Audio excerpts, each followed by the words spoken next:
Wakil Menteri Investasi dan Hilirisasi Todo Tua Pasaribu menyerahkan sepenuhnya kepada Polda Banten untuk mengusut dugaan pemalakan atau permintaan jatah proyek senilai 5 triliun rupiah yang dilakukan Oknum Kadin Cilegon. Pemerintah menyerahkan kepada Pemda setempat untuk berkoordinasi dengan pihak pengusaha daerah dengan investor berkaitan dengan kontribusi investasi.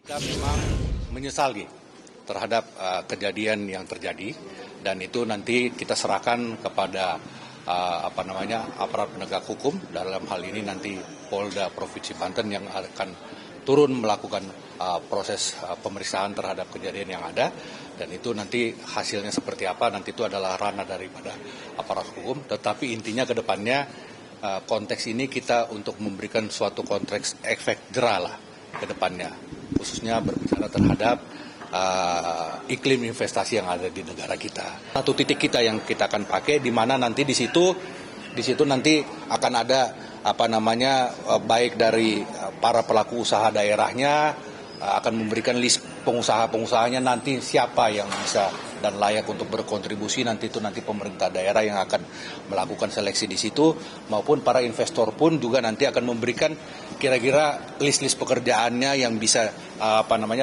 dikontribusikan kepada para pelaku usaha daerah ini seperti apa. Jadi ini akan bentuknya transparansi.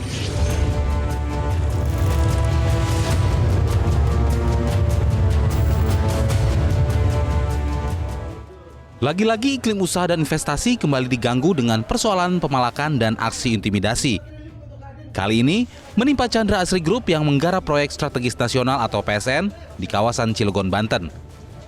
Viral di media sosial, pertemuan perwakilan kontraktor proyek dengan Oknum Kadin bersama salah satu ormas diduga meminta jatah proyek senilai 5 triliun rupiah tanpa proses lelang.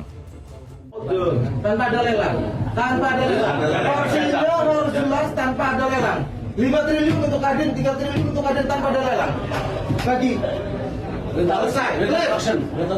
Kepolisian pun turut tangan dan tengah menyelidiki dugaan pemalakan yang dilakukan Oknum Kadin dan ormas tersebut. Selain mengumpulkan informasi, Polda Banten tengah menjadwalkan pemanggilan kepada pihak terkait. Pihak Polres Cilegon sebelumnya telah menggelar mediasi dan memastikan dugaan intimidasi tersebut tak terulang kembali. Hanya miskomunikasi saja antar pengusaha asing dan pengusaha lokal di Kota Cilegon. Sudah kita mediasi dan kita ultimatum, tidak ada pengancaman, kemudian tidak ada intimidasi. Apabila ada, kita tindak tegas.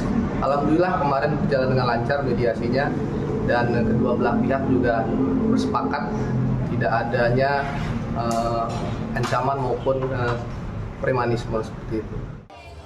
Sementara itu, Ketua Umum Kadin Indonesia Anindya Bakri berjanji mengusut anggotanya yang diduga memalak investor di Cilegon, Banten. Menurutnya, Kadin telah membentuk tim untuk merespon keluhan dari masyarakat terkait peristiwa dugaan pemalakan investor di Cilegon. Nah, intinya kita mengerti bahwa 8% itu mesti dicapai dan juga pertumbuhan ekonomi mesti tercapai, investasi mesti masuk, dan Kadin tugasnya untuk mengawal. Jadi kalau ada hal-hal seperti itu lebih ke arah oknum dan itu levelnya kan kabupaten kota, sehingga kita akan bekerjasama dengan provinsi dan Kadin Indonesia juga mengerahkan WKUK hukum dan organisasi untuk benar-benar kita menindaklanjuti dan menyikapi secara bijak dan cepat. Kadin Indonesia menyiapkan sanksi jika Oknum Kadin terbukti bersalah dan terlibat langsung dalam pemalakan proyek investasi di Cilegon. Selain sanksi pembukuan sementara, pencabutan mandat organisasi, Kadin juga akan menggelar audit internal untuk mengevaluasi Kadin Cilegon dan Provinsi Banten. Tim Liputan Metro TV. Sementara itu, Asosiasi Pengusaha Indonesia atau APindo menilai dugaan Oknum Kadin yang meminta jatah proyek senilai 5 triliun dari PT Chandra Asri Alkali tanpa proses lelang, termasuk bagian dari aksi premanisme oleh Oknum Ormas. Hal ini pun dianggap mengganggu iklim investasi serta merusak kepercayaan investor.